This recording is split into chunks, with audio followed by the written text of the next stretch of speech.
कभी ऐसा महसूस हुआ है कि बड़ी बड़ी सफलताएं हासिल करने के बाद भी अंदर से कुछ खाली खाली सा लगता है? तो चलिए आज इसी पहेली को सुलझाते हैं और समझते हैं कि सच्ची खुशी और संतुष्टि का रास्ता आखिर है क्या। जरा सोचिए उस पल के बारे में जब कोई बड़ा लक्ष्य हासिल हुआ हो, शायद कोई प्रमोशन, नई गाड़ी या कोई बड़ा प्रोजेक्ट, और उसे पाने के बाद मन में ख्याल आया हो, बस इतना ही। असल में ये बहुत आम बात है, और चलिए समझते हैं कि ऐसा होता क्यों है। तो सबसे पहले बात करते हैं सफलता के विरोधाभास की। आखिर ऐसा क्यों होता है कि इतनी चमक दमक वाली उपलब्धियां भी हमें अंदर से खोखला महसूस करा सकती हैं?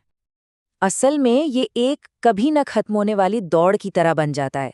एक लक्ष्य पूरा होता है, थोड़ी देर की खुशी मिलती है, और फिर हम अगले लक्ष्य के पीछे भागने लगते हैं। इस पूरी भाग दौड़ में जो असली संतुष्टि है वो कहीं पीछे ही छूट जाती है। और इसी चक्र को कहते हैं सफलता का विरोधाभास। होता ये है कि हमारा दिमाग कुछ इस तरह से काम करता है कि हर बड़ी उपलब्धि के बाद जो खुशी मिलती है ना, वो ज्यादा देर तक टिकती नहीं है। आइए थोड़ा और गहराई से समझते हैं कि दिमाग का ये खेल आखिर है क्या। तो सवाल ये है कि हम इस खुशी के ट्रेडमिल पर क्यों दौड़ते रहते हैं।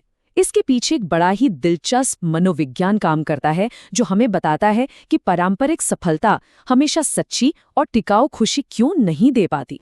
मनोविज्ञान की भाषा में इसे कहते हैं हेडोनिक अडैप्टेशन।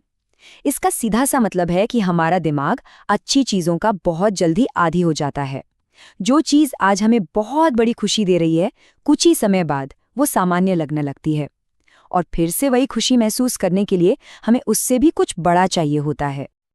तो क्या इसका मतलब है कि खुशियां भी अलग अलग तरह की होती हैं? बिल्कुल। एक होती है हिडोनिया, मतलब पल भर का मजा, जैसे कोई मीठी चीज खाना, और दूसरी है यूडेमोनिया, यानी वो गहरी और लंबे समय तक टिकने वाली संतुष्टि, जो किसी मुश्किल लक्ष्य को हासिल करने या किसी सार्थक काम को करने से मिलती है। ठीक इसी तरह सफलता को भी, पता है, दो तरीकों से देखा जा सकता है। एक है बाहरी सफलता, जिसे दुनिया देखती है, जैसे पैसा, पद, और दूसरी है आंतरिक या व्यक्तिपरक सफलता, यानी अंदर से कैसा महसूस हो रहा है, कितनी खुशी और संतुष्टि है। और ये जो कहावत है ना, ये इस पूरी बात को बहुत अच्छे से समझाती है। हम सब एक ऐसे ट्रेडमिल पर हैं जहां हम तेज भाग तो रहे हैं, लेकिन असल में पहुंच कहीं नहीं रहे। तो सवाल ये है कि इस ट्रेडमिल से उतरा कैसे जाए? क्या कोई और रास्ता है? चलिए अब एक ऐसे रास्ते की बात करते हैं जो हमें उद्देश्य और सार्थकता की ओर ले जाता है। महान दार्शनिक अरस्तु ने इसे यूडेमोनिया कहा था। उनके हिसाब से असली खुशी पल भर के मजे में नहीं, बल्कि अपने जीवन को एक बड़े उद्देश्य के साथ जीने में है, अपने उसूलों पर चलने में है।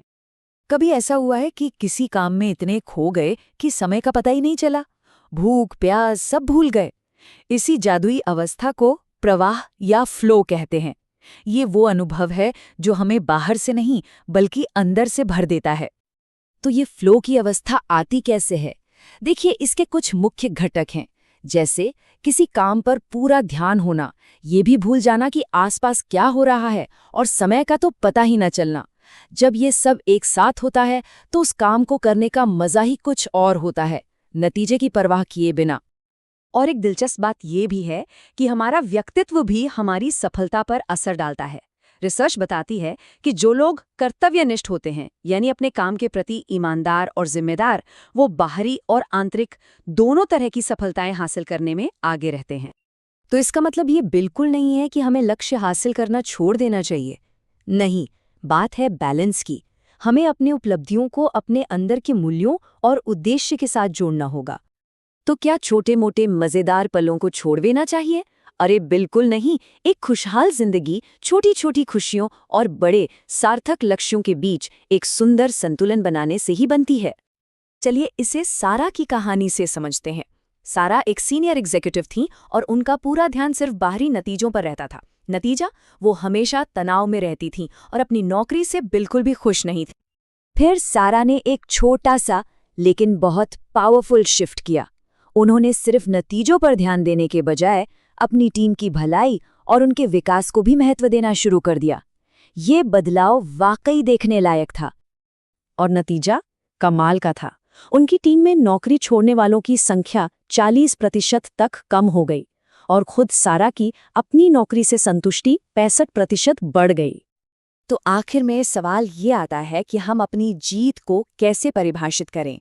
चलिए अब ये जानते हैं कि अपनी दौड़ खुद कैसे दौड़ी जाए। देखिए, असली संतुष्टि दूसरों से अपनी तुलना करने में नहीं है, बल्कि इस बात में है कि हमारे पास जो भी क्षमताएं और अवसर हैं, उनका बेहतरीन इस्तेमाल करके हम अपनी दौड़ को अच्छे से पूरा करें। तो इसे असलियत में कैसे लाया जाए? यहाँ 2 बहुत प्रैक्टिकल कदम हैं।